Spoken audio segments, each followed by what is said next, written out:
Afternoon, and a very good evening to everybody, wherever you're watching us around the world from. My name is Nishit Kotak. I'm here with the team from Hindu Academy. Welcome to today's broadcast. And if you are new to the broadcast, let me just quickly explain how this broadcast will run. We will run for about 45 minutes to 50 minutes this afternoon. And the format of the broadcast is very simple. We will start with a focus topic video, which I will share with you very shortly.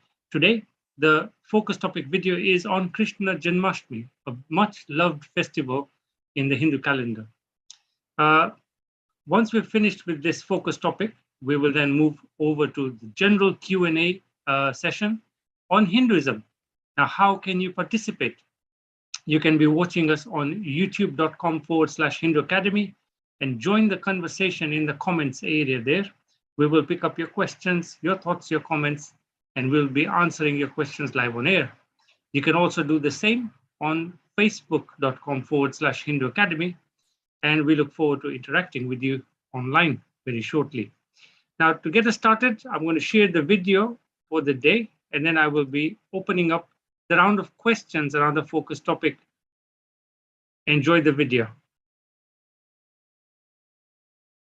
The secret behind stealing butter by Lord Krishna. Why did he do that? Okay, look, Krishna is one of the most endearing personalities in the Hindu tradition. There is absolutely no doubt. But be very careful.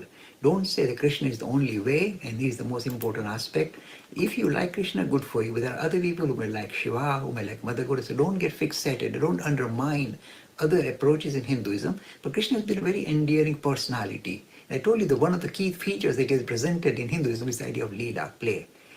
Now, in order for him to show the idea that the power of Leela, play, he's done this wonderful, colorful storytelling in the sense that he kind of messes about, he's doing Leela, he's messing around, playing, he doesn't need to steal butter, and then we still pray, we love him, he's praying, and he just breaks things and, steals things and does all horrible, kind of unusual, unethical things. And the reason why we still like him is because in a way he's reflecting the concept of Leela, play. So the only way we can present the idea of Leela is not because he's trying to, I've got enough butter, I don't need to go next door and get cheese, steal the butter. He's saying mess about. So Leela is a wonderful way Krishna presents in his own lifetime, playing with the rest of humanity, Leela. Now, suppose you are a rationalist and you belong to a non-Hindu tradition. You'll have a big problem with Krishna warning you, try it. Suppose you tell this person who is not of the Hindu tradition, perhaps, and he hears the story of Krishna and he's a bit worried. In fact, they ask me and I smile. They say, Mr. Lakhani, first of all, this Krishna goes and steals butter from his neighbor, even though he's got butter in his house. Yes. This is stealing. You're calling him your God. Stealing. He's got enough butter in his house. He goes and breaks the container, everything, and then feeds other monkeys and everybody, with butter. Why is it? It's terrible. It's your God. Yes. Again, the trick is Leela, the word Leela, messing around. Second thing they ask, and this will make you shudder as well. They say, Mr. Lakhani, I have another question. With Ram and Sita, it's very clear cut. Ram, single person with single wife, one man, one woman. Seems very ethical, moral, lovely. Ram is such a nice, clear cut personality. But this Krishna, they asked me, Mr. Lakhani, how many wives did Krishna have? And I had to smile and say, this guy is going to run away from me in a minute. I said, according to the story, 16,108. 16,108? Women is married to Ram is straightforward. One husband, one wife, and one man, one woman. What is all this 16,000? What is going? Is your God? I said, yes. This is straight with the Hindus. Enduring. It's not a physical relationship. It's this kind of messing around, playing, Leela. But for a person who is rationalist, etc., will have great problem with Krishna warning you. But we run away. We find him endearing, sweetie. Yahoo! He's messing around. So that's the other thing. Third thing that will really make you shudder even more. You see, in the story of Krishna, you find this idea that, he was trying to resolve the issue between Pandavas and Kauravas. But then, this Krishna said, in order for us to remove this kind of evil influence in society, it is necessary to stand up and fight and kill, even your kith and kin. Again, people who are not from the Hindu tradition will be shuddering, saying, what? this is terrible. He's advising Arjun to go and kill his brother, Kith and kin. This is terrible. It's your God. He's supposed to be peaceful and all this ahimsa. What's all this? So if you are not aware about this idea of Leela at the back of story of Krishna, then you cannot truly appreciate. In fact, you will be offended by Krishna warning you. So I smile. I find the endearing aspect of the kind of colorful Leela play of Krishna, but a person who doesn't belong to the Hindu tradition will have great difficulty in relating to the idea of Krishna.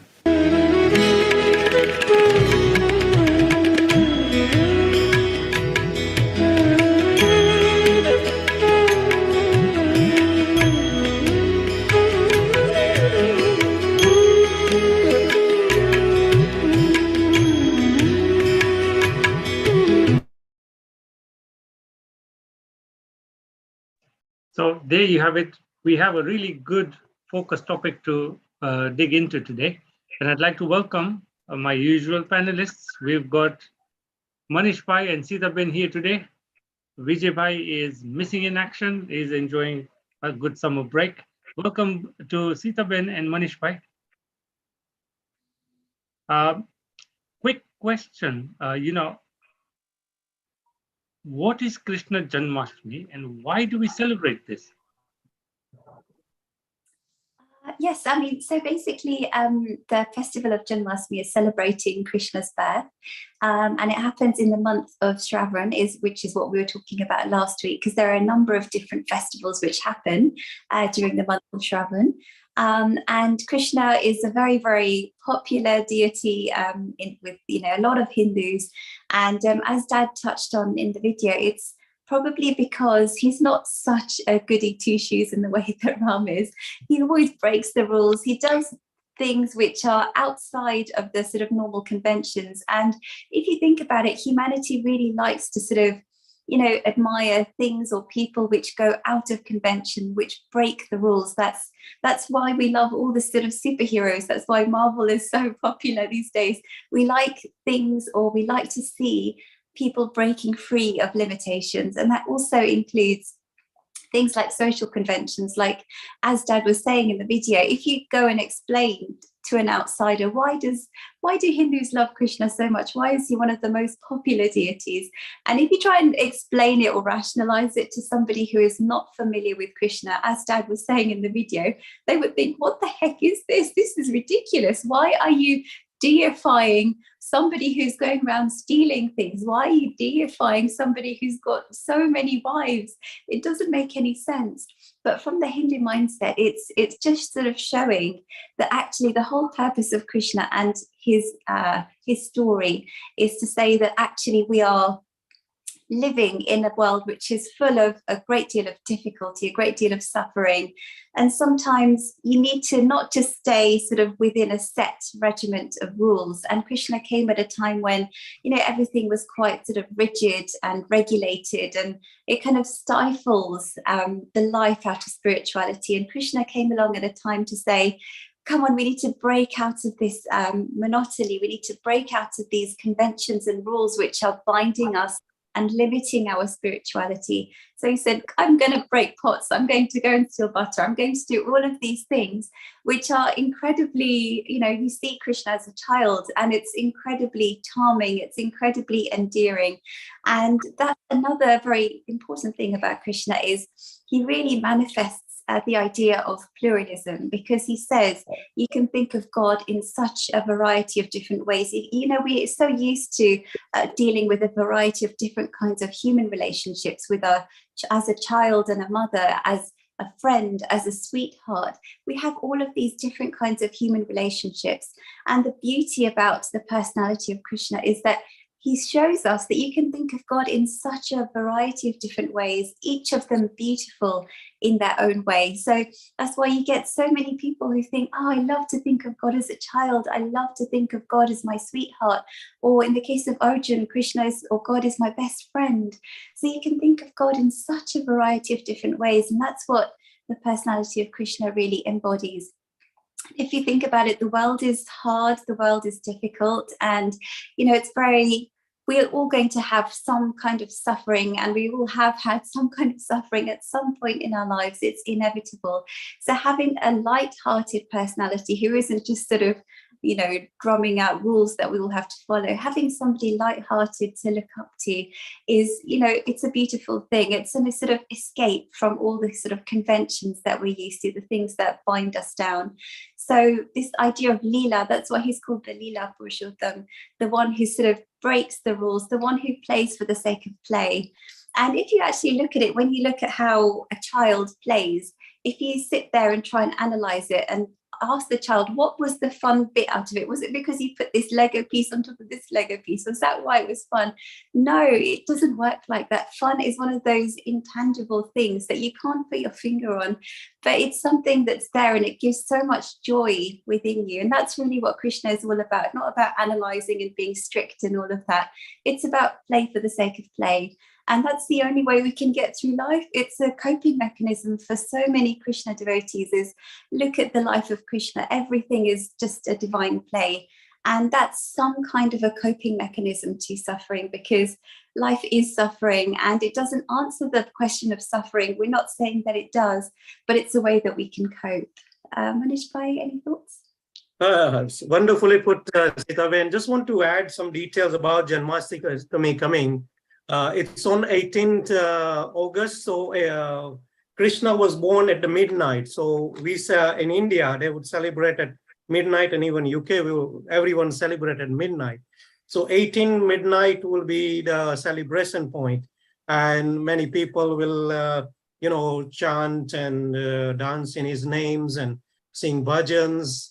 And at the stroke of midnight, they will celebrate the birthday, distribute sweets and prasads and have wonderful fun, and so it's kind of Jagran night till midnight and have that fun of Krishna births and then enjoy, and then off you go to sleep. So it's a wonderful festival, most popular deity. So it's going to be a big, massive festival in India, and it's a fun day for Krishna devotees, and it's such a wonderful personality. It will be joy to celebrate it. Amazing. Yes, there's loads of people ready for it coming in the next week. But is the Krishna Janmashtami, is it the same as Krishna Jayanti? Yes, definitely. It is the same. Jayanti, Janmashtami. It's called Ashtami because it's the 8th day of a Hindu calendar. That's why it's Ashtami. And Janma is the birth, so it's a birth Ashtami. It's a Janmashtami, Jayanti. I read somewhere that the number 8 plays a lot of roles. Krishna was the 8th son, considered the 8th avatar of Vishnu, I think it was, is born on the 8th. Then the 8 when turned this way, 8 represents no beginning, no end. And when flipped on the side is infinity. And there's loads of ways you can look at it. But yes, the number 8 certainly plays a special role in this. Now, tell us a little bit more about the story of Janmashtami. Why was Krishna born? What was his role? What did he do apart from just, what was the reason he was reincarnated? Sitaben? Yeah, so I mean, the story of the beginning of the life of Krishna is absolutely fascinating, and it's one that can really get the children involved as well, because it's such a beautiful and interesting story. So the story goes that there was a wicked king called Kans, and he actually imprisoned his own sister and her husband, and he heard that there was a prophecy that, because he's an evil guy and we all want the evil guys gone. So there was a prophecy that the son of Devaki, which is Krishna's mum, would kill Kans. And obviously Kans is an evil king, wicked king, and he wants to stop Devaki's son from killing him. So there's a whole sort of, it's a long story, but basically Devaki gives birth to a number of children while she is in prison, and every time Kans comes and kills the children, which is awful. But then at the final, I think the 7th child or whatever, ends up being the mother goddess is born as as Devaki's child, and then she says, this is going to happen, there's nothing you can do about it. And then there's a story about how the children are sort of swapped. The girl child is swapped for a boy child in the prison. And then Devki's husband takes Krishna across the water to the other side, and he is then given protection. Krishna is given protection with Yashoda, and the other child is brought there. So it's a really, really beautiful story, but I won't go into too much detail.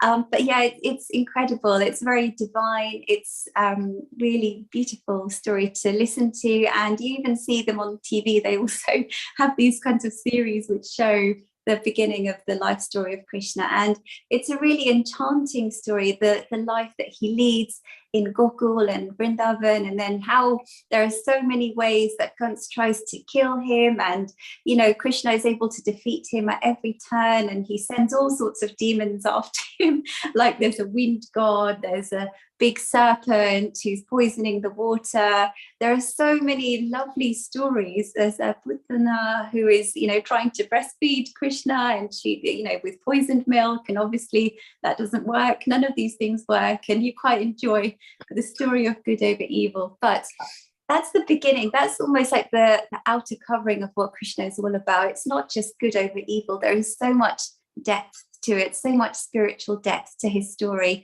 And as he sort of grows up, you see the different relationships that he forms, for example, with Radha, his sweetheart, how he later on develops a relationship with Arjun, his best friend.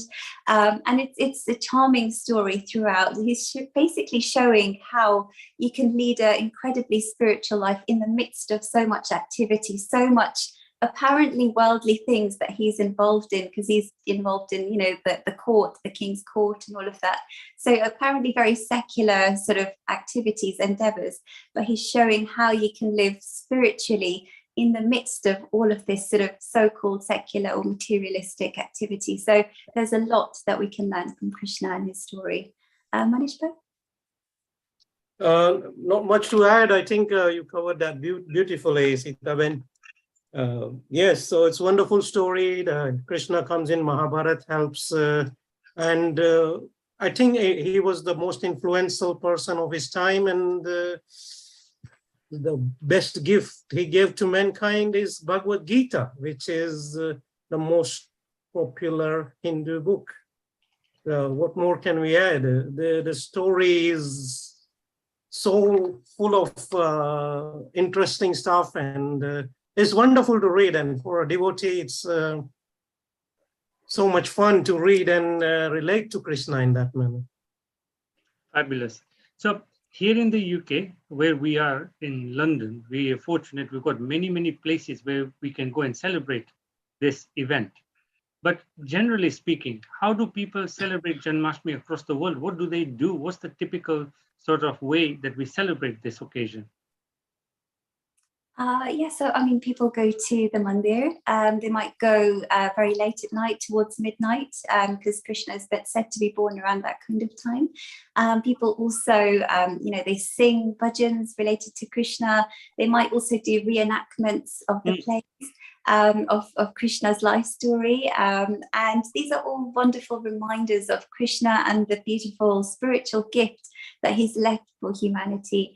And some people fast, as we were discussing last week. Some people fast, and I think during Janmashtami you eat fruits and roots, basically. So those kinds of foods like potatoes, and you can have fried stuff.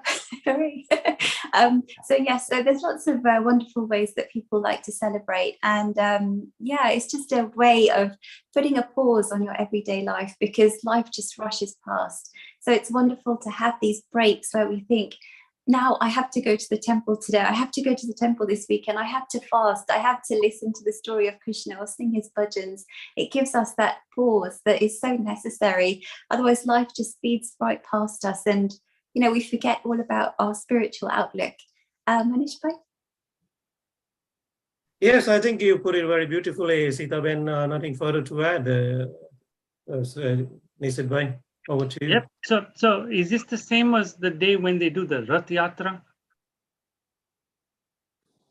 I think Rath Yatra is a different day, and that's a different story as well. So the Rath Yatra, we have Krishna, Balram, and Subhadra is taken around in the kind of a chariot around the city.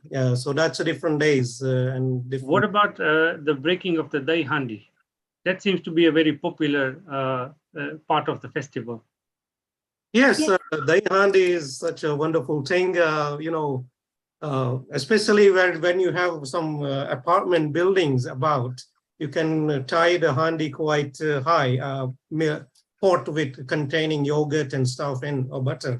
It gets very competitive, Tied especially up, and in India. then very sporty Yes. young man or women, you know, stand on each other's shoulders, try to get that pot and break that pot like it's like almost like copying Krishna into stealing that yogurt from the. It's a way of celebrating Krishna's mischievousness and playfulness. Yes. And it tests their agility, teamwork, and balancing powers as they make this human pyramid to try and break the handi.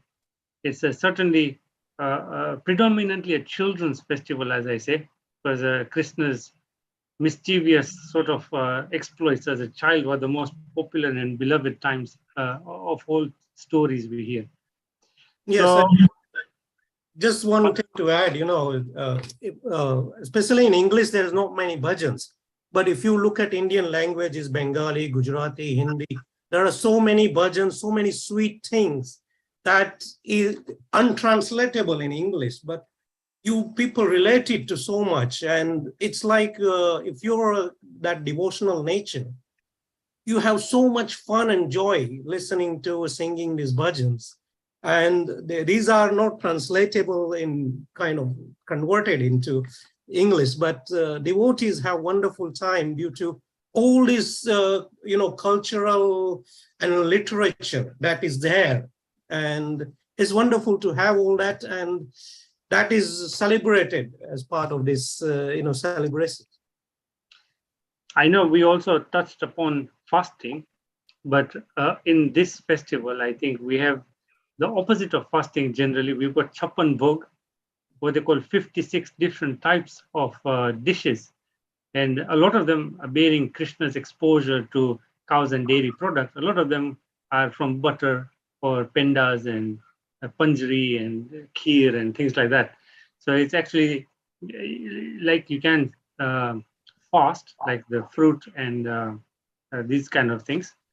But most people would opt for the Chappan Bhog as a way of celebrating the occasion. It's amazing how this day is one of the most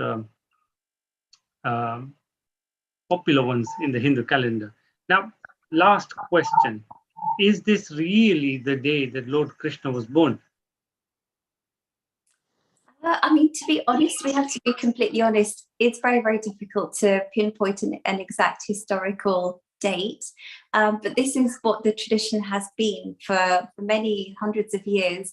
So we follow the lunar calendar. And I mean, one thing that I'm pretty sure of, and I know that Dad was pretty sure of, is that Krishna was a real historic personality, because the fact that he is such a spiritual giant who has been able to influence the thinking of humanity, who has guided so many towards a more spiritual way of living, it can't happen through something that's make-believe, somebody who's make-believe.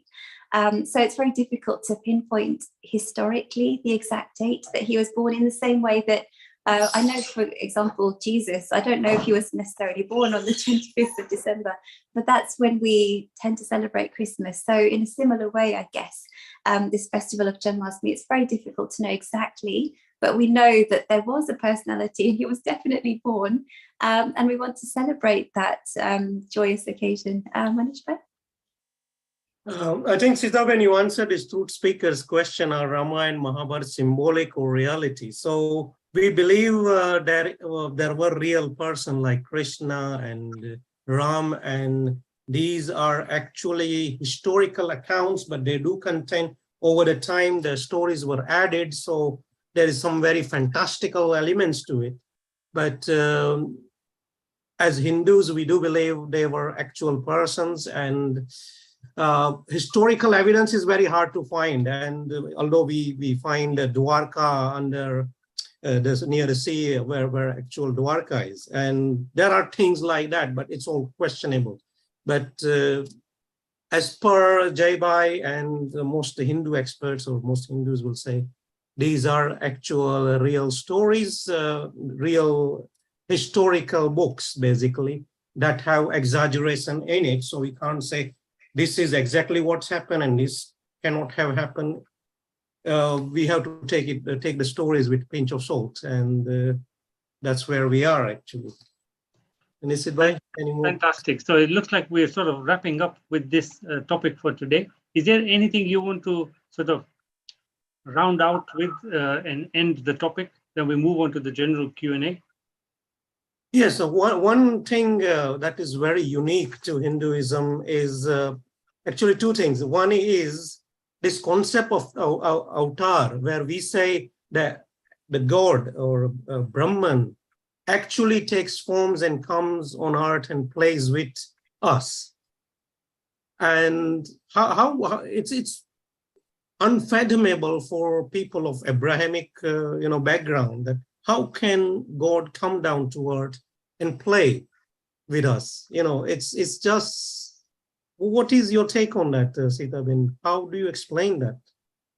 Yeah, I mean, it's a beautiful way that we like to link ourselves with God, because God actually comes and interacts with us, which is a real blessing, because in all of the stories of the avatars, God comes down to earth to resolve or, a particular issue or, a particular problem that humanity is going through at that time. So, for example, at the time of Ram, there was a lot of lawlessness, there was a lot of immorality going on. So there needed to be a strong spiritual personality who could come along and say, my word is my bond. I'm going to do everything I can to make sure I keep my promise, keep to the rules. At that time, society needed somebody like that, a role model. And that's why he's called the Adarsh Purushottam, the ideal man. With Krishna, it was another time in humanity's development where we had become a bit too rigid, a bit too sort of constrained by a lot of superstitions, by a lot of rituals. And Krishna, in a lot of his stories, focuses on breaking free from all of these kinds of limitations. For example, the story of where, there's the god Indra, and he's throwing down, lots of rain is coming down on all the people of the village, and then Krishna lifts up the Govardhan mountain and protects all the people of the village, in a way sort of moving away from the idea of thinking of God as just being sort of manifestation of wind and fire and, all of these water, rain. We're moving away from that kind of thinking and moving towards a more sort of more dynamic, different kind of way of making spiritual progress. And that's really what a lot of these stories show, is a shift in the emphasis, a shift in our human thinking, and God comes down to earth to help us to resolve those issues and move forward on our spiritual journey. So it's a wonderful way of looking at it, how humanity develops and grows and changes the way it relates to the idea of spirituality, moving away from the idea of the forces of nature being in charge of everything to a more dynamic personality, a human being on earth who is an incarnation of God. Fantastic. So we are now going to move over to the general Q&A session. So folks, how can you get involved? So do follow us on facebook.com/Hindu Academy, or watch us on youtube.com/Hindu Academy. Put your questions or your thoughts, your comments into the comments section on any one of the two. I will pick them up shortly, and we will try and answer your questions live on air. So starting with the first question I have here, is from a viewer on YouTube, Sonu K. The question is, why do we pray to different gods for different needs? Like, say, for prosperity, we would pray to Ganesh. And why can't we ask Mahadev or Vishnu or Brahma for the same? As ultimately, all gods are one. That's a really excellent question, because if you think about it, yes, I mean, there's this big misconception that, Hinduism has got hundreds of gods. What kind of a religion is this? How can you have loads and loads of gods? And they all have different sort of specialisms, like Lakshmi is the goddess of wealth and beauty. And, all of these, they all have different roles in a way. But I think what that really shows is the the beauty of this idea of spirit, because you can personalize it, you can make it manifold, you can make it in such a variety of different ways to appeal to different aspects of the human condition. So if you are after wealth, then you would go to Lakshmi, for example. If you are after learning and music, you would go to Saraswati. But the beautiful thing is they are all one. And because we are human, we like to personify it. We like to add color and life to the idea of spirit, because spirit itself is so intangible, so difficult to comprehend. And we're very lucky in Hinduism that we've got such a beautiful, colorful variety of different ways of personifying the idea of spirit into all of these different deities that we have. So, you know, we are humans, so we feel more attracted to a certain deity. You might feel more attracted towards Ram than to Shiva, for example, or it might be the other way around for somebody else. But the beauty is that they all sit harmoniously together. We don't have this huge infighting between all the deities and different sects within Hinduism. We all sit together as a family because ultimately they all lead to the same destination. We recognize that there is only one spirit, it cannot be otherwise. And we personify it because of our own sort of human preferences, our needs. And we make it so that we can relate to the idea of spirit. We think of that deity as our mother, our child, our friend, because that's what we are used to. So we kind of reflect our human thinking, our human behavior onto the idea of spirit to build that relationship. So it's incredibly wonderful that we have that in Hinduism. Manish bhai?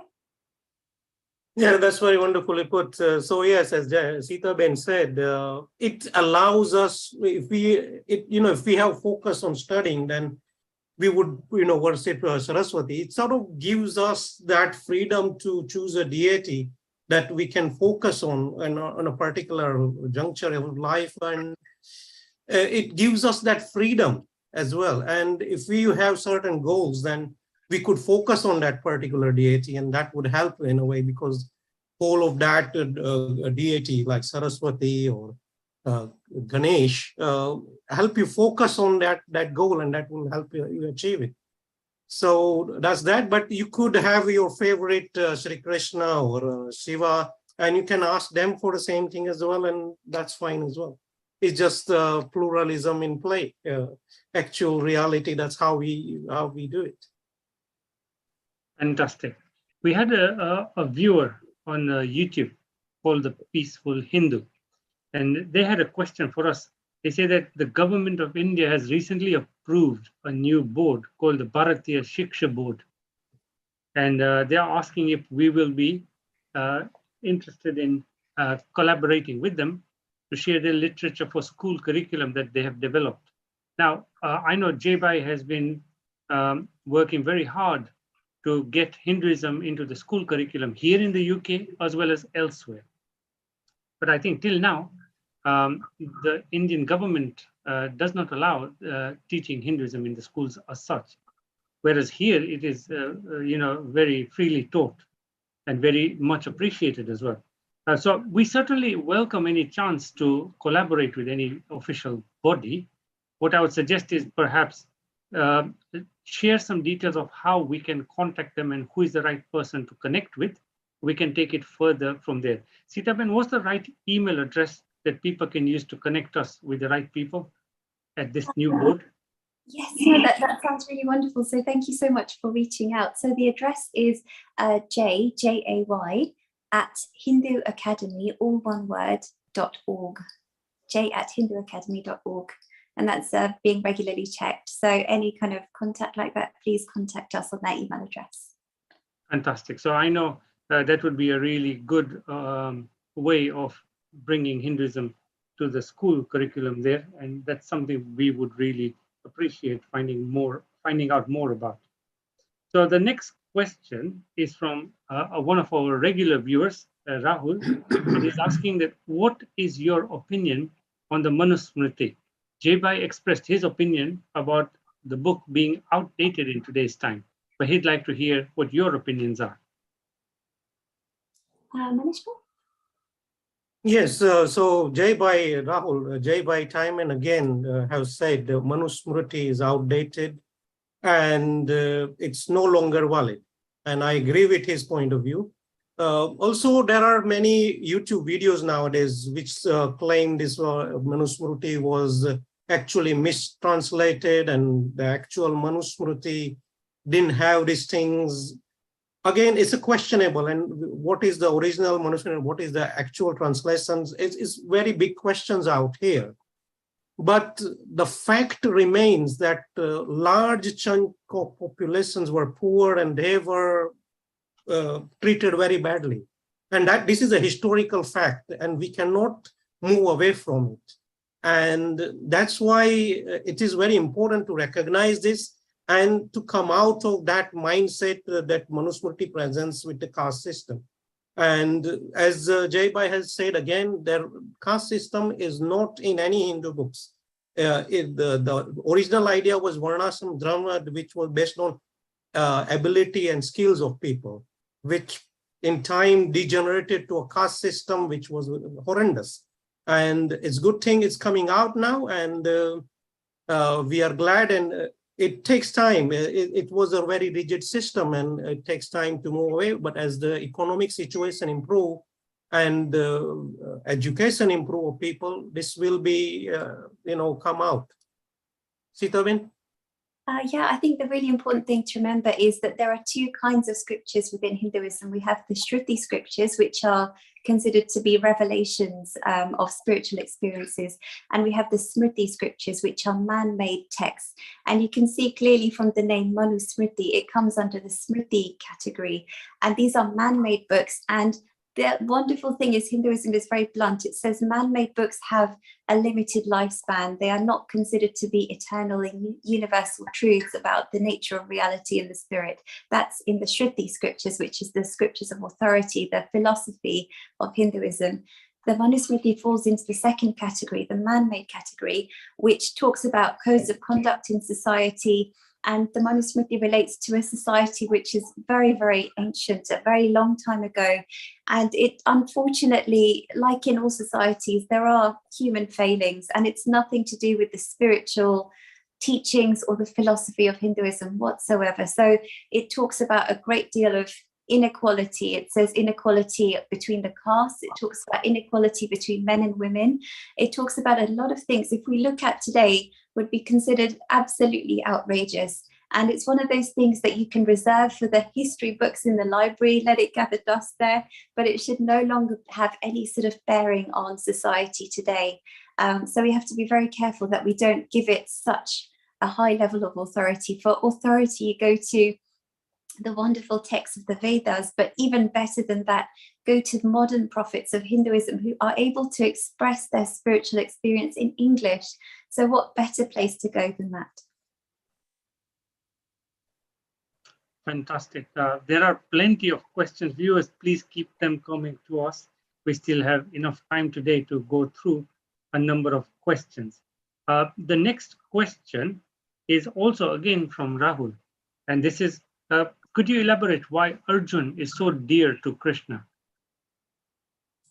Yeah, it's a beautiful relationship, actually, that Krishna was very close to the Pandav brothers, and the Pandav brothers had the right over the kingdom, but they were having to fight off all of the Kaurav brothers, and they had all the power and the might. But Arjun and the Pandav brothers had the right, but they didn't have the manpower, the resources. And Krishna was on their side because they're the rightful, the rightful owners of this kingdom, and Krishna is on their side, and he's guiding Arjun to, have this strength to stand up for, essentially his duty is to, take this kingdom, which is rightfully theirs. But then, Arjun has a great deal of difficulty with that. And he treats Krishna as his confidant, his best friend. And how lucky to have the best friend as the incarnation of God.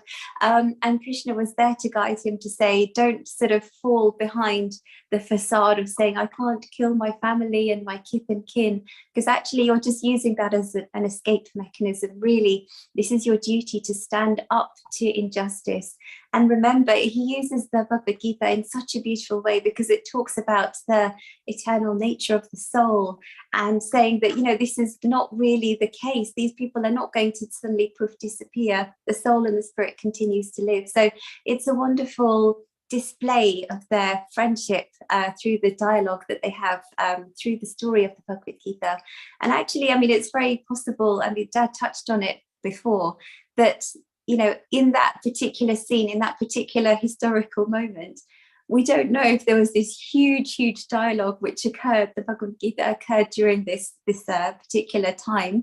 But it's wonderful that the whole sort of summary of the Vedas and Upanishads is encapsulated in this Bhagavad Gita and put into the context of this story to make it incredibly appealing and dramatic and beautiful, and to really sort of showcase the relationship between Krishna and Arjuna.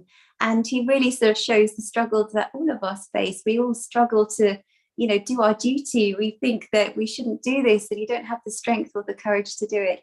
But the Bhagavad Gita shows us how to put spirituality into practice in our everyday lives in the same way that he was helping Arjuna. So we should see ourselves in the sort of footsteps of Arjuna and say that's kind of what we are like and what kind of relationship we can have with God, essentially. Manish Bhai? Yes, as per my understanding, I think Arjuna and Krishna, they were actually cousins. I think Krishna's father, Vasudeva, was kind of cousin of Arjuna's mother, Kunti. So there was that relationship there. And then I think they were similar ages. So they were like Sakha, friends, and they had good rapport with each other. So much so that Krishna helped Arjuna marry his sister, Subhadra, as well. And there is a story behind that, which you could get into. But it seemed like, Pandavas were very righteous people, very good people. And I think that's what it represents is God loves righteous and good people.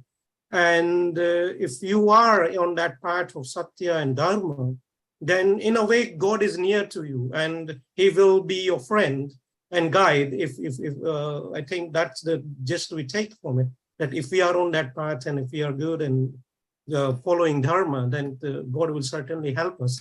And if we go to his refuge, he does say, I accept you as my guru, then he will come and guide us.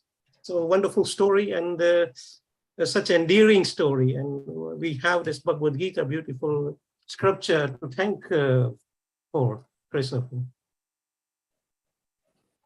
Fabulous. So we have a viewer who's asking us, can you tell us more about the 10th avatar of Lord Vishnu? What you talk about is the Kalki. Again, this is coming from a Purana, Bhagavad Purana, and there's a mention of Kalki avatar.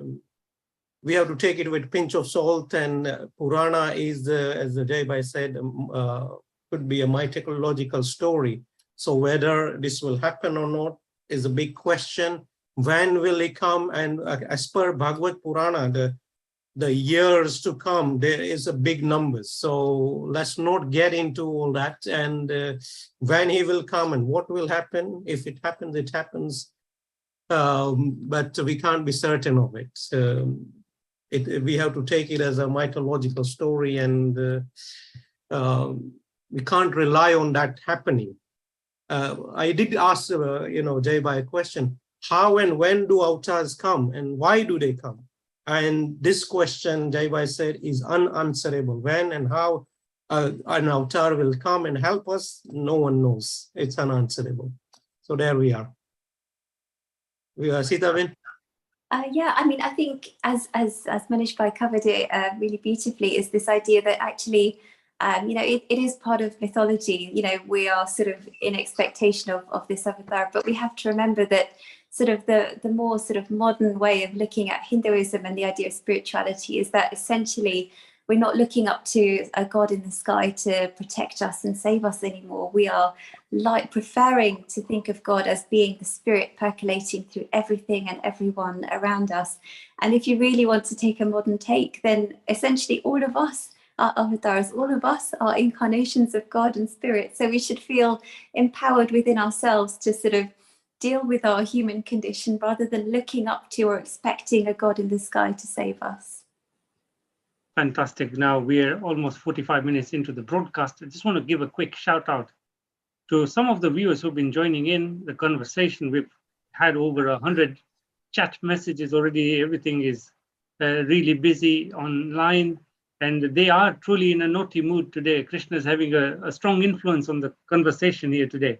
So just a quick shout out to Rahul, Christine watching us from the US. We've got Ali seated in her garden watching us with a cool drink as she enjoys the weather in Manchester. We got Charmaine watching us from South Africa. We got many others. You know, we got Magpie. We got Trushar Patel watching us, Donald Trump, and many Sonu. And so, thank you everybody for all your wonderful contributions. Now, speaking of Ali Sebastian had a question for us. She says she looked online for information about Ganesh Chaturthi this year, and she's getting conflicting information. She's getting dates of the 30th and then again on the 31st. I went online to check the dates as well, and I see it is also the same. There's mixed dates, there's 30th, 31st. Is there any one place where we can get a clear, correct date? Any resource she can check? Manishbhai? Yes, I think there are various different Hindu calendars, and they would have the dates slightly, different dates. So that's what we have, and there is no particular calendar which you can say this is the actual one and this is the one we should follow. So it's up to you. I think some people will follow one day. There are some festivals which fall on 2 days like this, and it's up to you how you take it. And different people do celebrate it different days and basing on different calendars. So that's what we have. Yes, I did say we follow the lunar calendar, and therefore the dates may, the days may change and the dates may change. And therefore I did say that the Hindus generally have a Panchang calendar that is usually listing out all these festivals, and that may be a resource to find online and follow that particular day. Yeah, wonderful. So before we round out our conversation for today, I'd just like to quickly share some of our resources with the new people who've been joining us today, and there have been a fair few new people.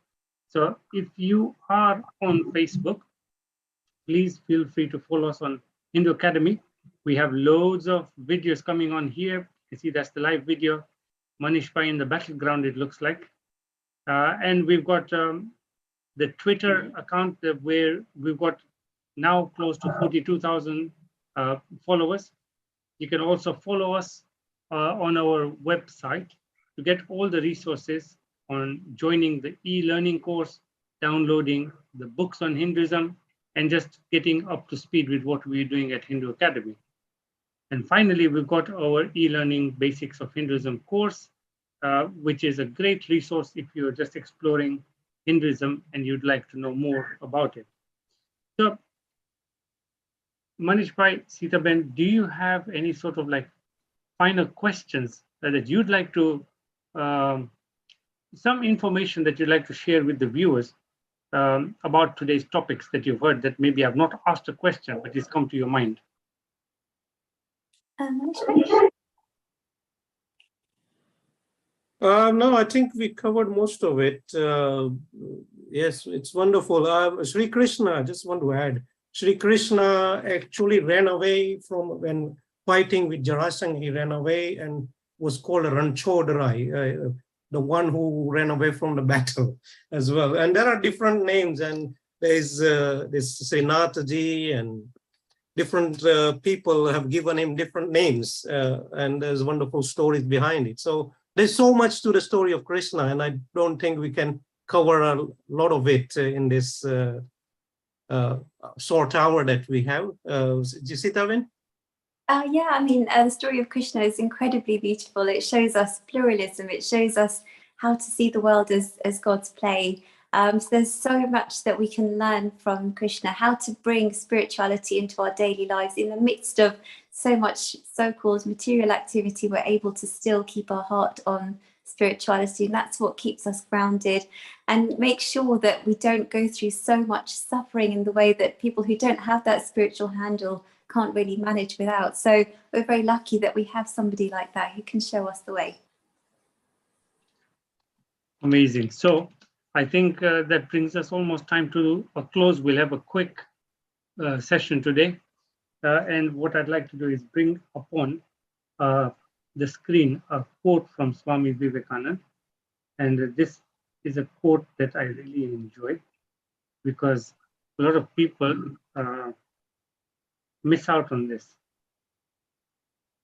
And the quote is this, that if I love myself despite my infinite faults, how can I hate anybody at the glimpse of a few faults? So remember that nobody's perfect. You also have your own shortcomings, and just be a little bit calmer and things will be fine. So I'd really like to say thank you to Manish and Sitaben. We had a fun session today. I think the topic that we had today was one that resonates very well with our audience, and I can see that in the form of the conversation that is happening. And I just want to bring it around to a close. How are you celebrating this occasion, Sitaben? What will you? Yeah, I mean, we'll probably go to the temple. We might do some fasting and just read some stories about Krishna to my daughter, Manish Bhai. Yes, I may listen to some Krishna bhajans, some wonderful bhajans I have, and hoping to stay up till midnight to celebrate that with the family. That's amazing. Yes, we will also be visiting the temple to celebrate the occasion. So it's going to be a fun time. And next week, when we see everybody, I hope to hear the stories of how they have also celebrated the occasion. And we look forward to hearing the fun and the enjoyment of this spectacular festival. So with that, I'd like to say thank you to everybody. We will look forward to seeing you next week, 2 o'clock Saturday, as usual. And hopefully we'll have Vijay Bhai as well with us next time as well. Bye-bye for now.